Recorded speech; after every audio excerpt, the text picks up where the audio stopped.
넷째 날 신년 새벽 기도 예배 오신 여러분을 주님의 이름으로 환영하고 축복합니다. 말씀이 삶이 된 사람들 시리즈를 진행하고 있는데, 오늘 함께 나눌 말씀의 제목은 말씀에 의지하는 끈기입니다. 한 해가 저물고 또 새해가 시작되면 우리는 대부분 새로운 시작과 함께 모든 것이 잘 되기를 바라는 이 축복의 마음을 갖지요. 기대를 합니다. 한 해의 여정에 정말 하나님이 우리에게 좋은 것을 주셨으면 좋겠다, 이런 기대를 하게 되죠. 하지만 세상살이가 우리 마음 같지 않습니다. 그런 일이 없기를 바라고 기도하지만 종종 몸과 마음을 고생스럽게 하는 예기치 않은 일들이 생기곤 합니다. 혹시 그런 일이 생기더라도 너무 당황하지 마시고 차분히 인내하면서 또 환난 중에 만날 큰 도움이 되실 하나님을 기대하면서 마음의 위로를 얻으시기를 바랍니다. 이번 주에는 우리 작은 아이들 졸업식이 있었습니다. 교회 여러 자녀들도 보았는데요, 이런 아이들과의 이런저런 졸업식 풍경에 대한 이야기를 나누다가 나온 말 중에 자업자득이라는 한마디가 제 마음에 와 닿았습니다. 흔히 뿌린 씨앗대로, 내가 뿌린 대로 거둔다, 이런 의미를 가지고 있는 말 아닙니까? 그런데 이 자업자득이라는 말이 좋은 의미로 사용되는 경우가 그렇게 별반 없습니다. 대부분 부정적인 의미로 사용이 되죠. 근데 이 자업자득이라는 말이 귀에 쏙 들어오는 이유는 아마도 지금이 한 해를 시작하는 바로 그 시점이기 때문일 것입니다. 한 해를 결산할 때 내가 뿌린 것에 결실을 거두게 될 그때에 스스로 자업자득의 상황을 만들지 말아야 되겠다, 이런 생각이 들었습니다. 좋은 일만 있으면 좋겠지만 우리에게 일어나는 이런저런 일들이 우리의 부주의나 혹은 어리석음 때문에 생기는 자업자득이 되지 않도록 더욱더 많이 경계를 해야 되겠습니다. 가능한 많이 좋은 것을 심고 또 좋은 것을 뿌려야 되겠죠. 좋은 것을 뿌린다고 해서 좋은 것만 나는 건 아니지만 가능한 한 많이 좋은 것을 심어서 풍성한 열매를 거두는 한 해가 되기를 소망할 뿐입니다. 하나님께서 이삭에게 복을 주셨습니다. 덕분에 이삭은 창대하고 왕성하여 마침내 거부가 되었습니다. 듣기만 해도 기분 좋은 말입니다. 거부가 되었다. 여러분 모두 다 거부 되시기를 축복합니다. 아멘 하신 분들만 그렇게 되시기를, 이렇게 하면 좀 섭섭하시겠죠. 그런 마음속에 다 그런 마음이 계실 거예요. 거부가 되기를. 하나님께 복을 받아 거부가 되는 거, 정말 그거 싫어할 사람 어디 있겠습니까? 복 받아서 창대하고 왕성해서 복을 더하고 정말 거부가 되는 거, 그런 삶 우리 모두가 바라는 삶이겠죠. 그런데 이 이삭의 번영은요, 그의 영특함이나 좋은 환경의 결과물이 아니었습니다. 쉽지 않은 상황 속에서 인간적인 본능을 거스르는 그야말로 가혹한 인내의 열매였습니다. 사실 창세기 26장은 부록과 같이 추가된 설명을 하는 장입니다. 창세기 25장 34절의 내용을 우리가 보면 이삭은 아들 야곱이 이삭의 아들 야곱이죠. 야곱과 에서의 관계 속에서 야곱이 떡과 팥죽을 주고 장자권을 에서에게서 사는 장면으로 마무리가 됩니다. 그리고 27장 1절은 이제 이삭이 에서에게 고기를 잡아와서 요리를 해라, 그럼 그걸 먹고 내가 너를 축복하겠다 했을 때 야곱이 그 사이에 끼어들어서 장자권을 샀잖아요. 그 명분을 가지고 이삭의 축복을 가로채는 장면이 등장합니다. 그래서 26장이 없어도 25장과 27장이 너무 자연스럽게 연결이 됩니다. 근데 26장의 전체 문맥상 굳이 없어도 되는 특징이 26장의 가장 큰 특징 중에 하나입니다. 그러나 여기에는요, 이삭이 하나님께 복을 받아 마침내 거부가 된, 하나님의 언약을 계승하는 그 축복의 흐름이 어떻게 이삭에게 부여됐고 하나님이 그를 어떻게 챙기시는지가 고스란히 잘 담겨 있습니다. 그가 받은 복은 우연히 얻은 것이 아니라 그가 뿌린 씨앗을 통해 얻은 축복이라는 것이 이 본문 속에 담겨 있기 때문입니다. 그래서 우리가 성경을 보면 이삭이 100배의 결실을 거두는 장면을 보기 전에 먼저 그가 어떤 상황 속에서 있었는지, 그리고 그 상황 속에서 어떤 씨앗을 뿌렸는지를 잘 살펴볼 필요가 있습니다. 가나안 땅에 흉년이 들었습니다. 아브라함 때도 흉년이 들었는데 또 이삭의 때에도 흉년이 들었습니다. 이삭은 아마도 아버지처럼 흉년을 피하기 위해서 애굽이 있는 남쪽으로 이동했을 것입니다. 이 가나안 땅이 여기라면 애굽은 아래쪽이잖아요. 그래서 밑으로 쭉 내려왔을 거예요. 그런데 그때 하나님이 그에게 나타나셔서 애굽으로 내려가지 말고 그 땅에 거주하라는 말씀을 하셨습니다. 그 땅을 떠나지 않고 거류하면 내가 너와 함께 있어서 내게 복을 주고 내가 이 모든 땅을 너와 내 자손에게 줄 것이다. 이런 약속을 했죠. 자손이 별과 같이 많아질 것이다. 이런 말씀을 주셨습니다. 아버지 아브라함에게 말씀하셨던 그대로 모든 것을 너에게 이루어 주겠다. 이런 말씀을 해주신 것입니다. 이 말씀 이후에 이삭은 애굽으로 내려가지 않고 지금의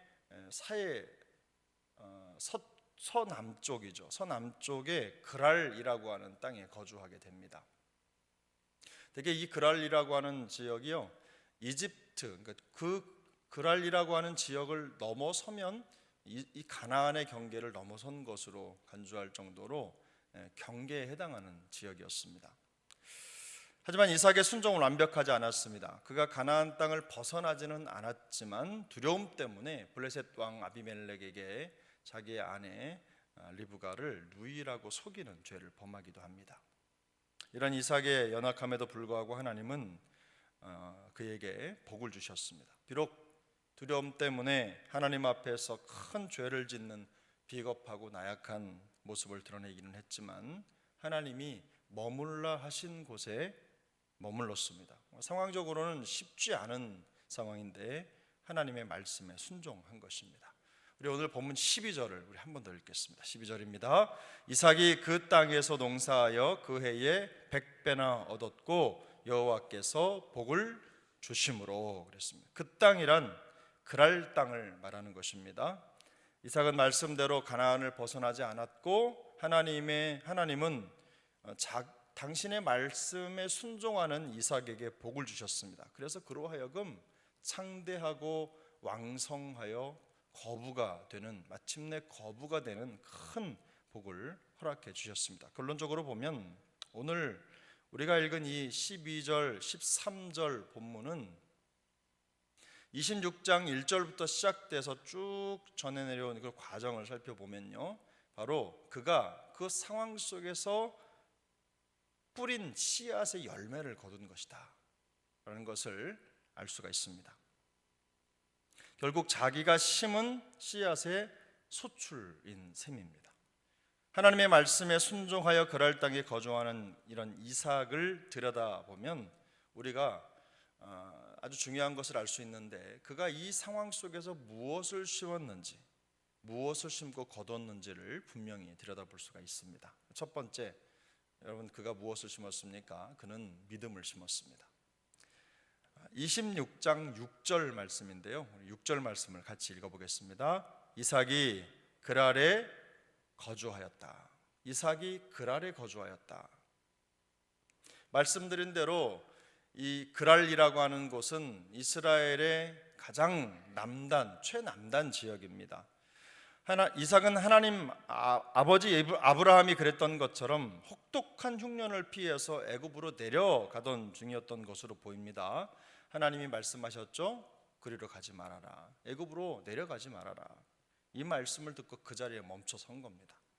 생각대로라면 하루라도 빨리 가나안을 벗어나서 흉년을 피해야 되겠지만, 그래서 가족도 살려야 되겠지만, 그런 판단이 앞섰겠지만 그는 말씀이 떨어진 그 자리에 멈춰 선 것입니다.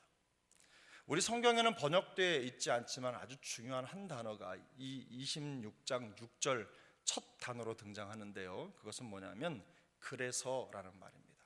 그래서 앞에 있는 내용과 뒤에 있는 내용을 연결해주는 접속사 개념인데, 그런데 이 그래서라고 하는 말이 어떤 의미가 있느냐?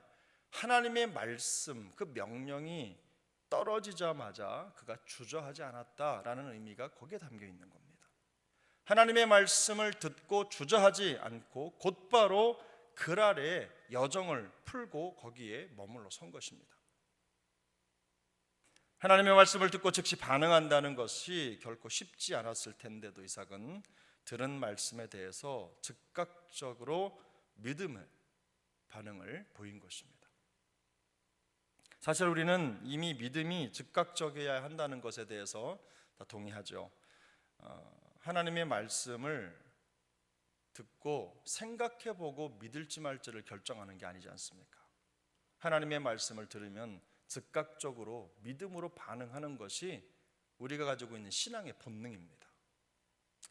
늘 하나님을 믿는다고 고백을 하지만 실제로 믿음을 보여야 할 때에는 그렇게 할 수 없는 핑곗거리를 찾아서 믿음의 자리를 대치하는 경우가 많죠. 하나님께 믿음을 보이기보다는 우리의 괴로움과 고통의 내용들이 가득 담긴 노트를 꺼내 들고 그것을 들여다보느라 정신이 없습니다. 말씀을 의지하지 않는 거죠. 내가 가지고 있는, 내가 처한 상황 때문에 거기에 더 시선이 많이 가는 겁니다. 누가복음 24장 25절을 보면 이런 말씀이 있습니다. 이르시되 미련하고 선지자들이 말한 모든 것을 마음에 더디 믿는 자들이요. 무슨 말씀입니까? 예수님의 부활 소식을 듣고도 믿지 못하는 제자들을 꾸짖는 예수님의 말씀입니다. 주님은 믿음을 보이지 못하는 제자들에게 미련한 자들이라고 책망을 하십니다. 그런 점에서 지독한 흉년이 엄습하는 이런 상황 속에서 하나님의 말씀을 듣자마자 믿음으로 반응하는 이 이삭의 행동은 칭찬받아 마땅한 것이죠. 이삭은 바로 그 척박한 흉년의 땅에 하나님의 말씀을 의지하는 믿음을 심고 있는 것입니다. 믿음을 심은 거예요. 두 번째로 이삭은 그 땅에 신실함을 심었습니다. 우리 본문 12절을 한 번 더 읽겠습니다. 12절 이삭이 그 땅에서 농사하여 그 해에 100배나 얻었고 여호와께서 복을 주심으로. 이삭은 그랄 땅에 단지 멈춰서 있지만은 않았습니다. 성경은 이삭이 그 땅에서 농사를 지었다고 말씀을 하는데요, 그랄 지역은 이삭의 때나 지금이나 매우 척박한 땅입니다. 제가 찾아보니까 그 땅이 1년 강수량이 300mm에서 400mm 정도 된다고 합니다. 근데 우리나라는 대략 한 1200에서 1500mm 비가 오거든요. 우리나라의 강수량에 비하면, 연 강수량에 비하면 4분의 1이 채 안 되는 아주 척박한 땅입니다. 그나마도 비가 오지 않으면 아예 농사를 지을 수 없는 땅이 그랄 땅입니다. 흉년이 들었다는 것은 거의 비가 오지 않았다는 말이죠. 동식물이 정상적인 삶을 살 수 없는 상황이라는 뜻입니다. 더구나 이삭은 대대로 양과 소를 기르는 목축 유목민이죠. 이삭이 농사를 했다는 것은 그 자체가 매우 이례적인 표현입니다. 지독한 흉년이 있었고 더구나 농사를 해본 적도 없는 유목민이었던 이삭이 농사를 했다는 말 자체가 헛웃음이 나오는 장면이라는 것입니다.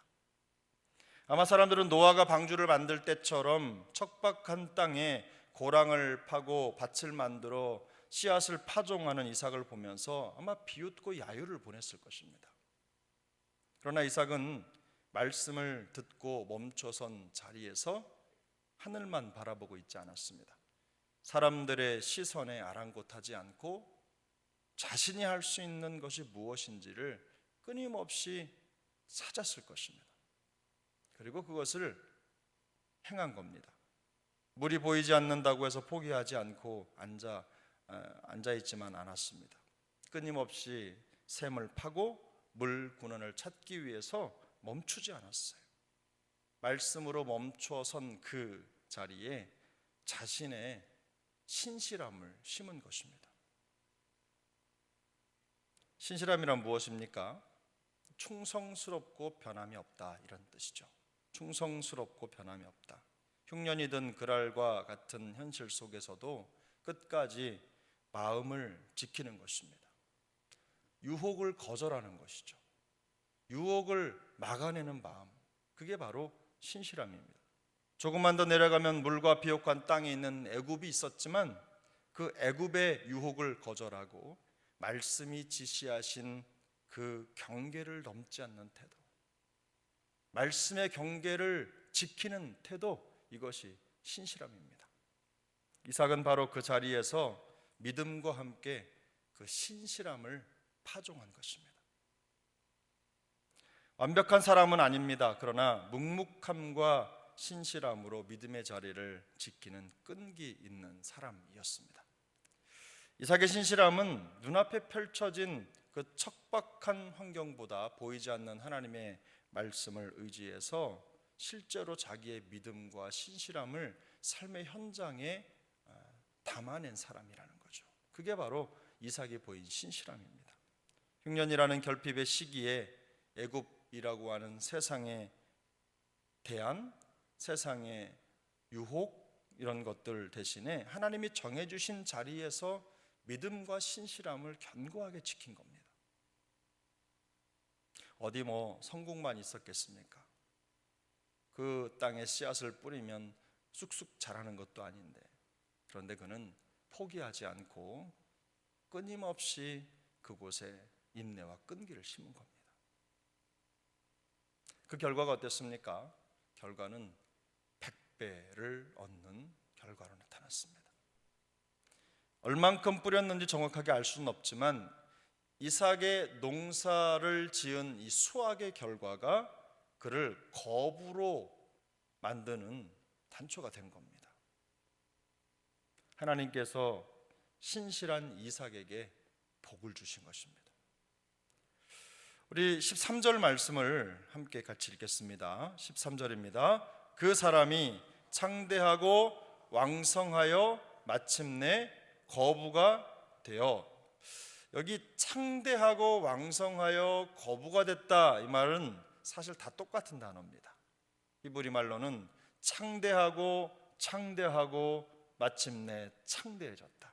근데 이 똑같은 말을 계속 반복해서 쓰는데요, 어느 성경을 보면 우리 성경은 이렇게 번역을 했지만 이런 문법적인 힘이 뭐냐면 점진적으로 점점 더 창대해졌다는 거예요. 처음에 창대해진 만큼의 더 창대해지고 그만큼 더 창대해진 거예요. 시간이 가면 갈수록 더 부자가 됐다는 뜻입니다. 하루아침에 된 게 아닙니다. 귀한 과정을 계속 거치면서 점점 더, 마치 이 눈덩이가 산 밑으로 굴러 내려오면 내려올수록 더 커지는 것처럼 이삭은 그렇게 거부가 된 것입니다. 해를 거듭할수록 창대해지고 더 창대해져 가는 거였죠.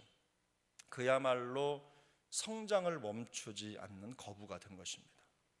이삭의 이러한 성장은 하나님께서 얼마나 그의 믿음과 신실함을 귀중히 여기셨는지를 발견하고 우리가 볼 수 있는 단서가 되는 것이죠. 여러분, 2026년 새해가 어떻게 되기를 바라십니까? 우리 갈라디아서 6장 7절 8절 말씀인데요, 우리 갈라디아서 6장 7절 8절 말씀을 함께 읽어보겠습니다. 스스로 속이지 말라. 하나님은 업신여김을 받지 아니하시나니 사람이 무엇으로 심든지 그대로 거두리라. 자기의 육체를 위하여 심는 자는 육체로부터 썩어질 것을 거두고 성령을 위하여 심는 자는 성령으로부터 영생을 거두리라. 아멘. 고린도후서 9장 6절도 함께 읽겠습니다. 이것이 곧 적게 심은 자는 적게 거두고 많이 심는 자는 많이 거둔다 하는 말이로다. 뿌린 대로 거두리라, 이 말이 고통이 되지 않기를 바랍니다. 뿌린 대로 거둘 것이라 라는 이 말씀이 우리가 심은 것에 대한 기대로 나타날 수 있기를 바랍니다. 한 해 동안 우리가 심는 것을 거두게 될 텐데, 우리가 심은 것을 거둘 때 정말 내가 이걸 심었었구나라고 하는 그런 기대를 가지고 한 해의 여정을 이어갈 수 있기를 축복합니다.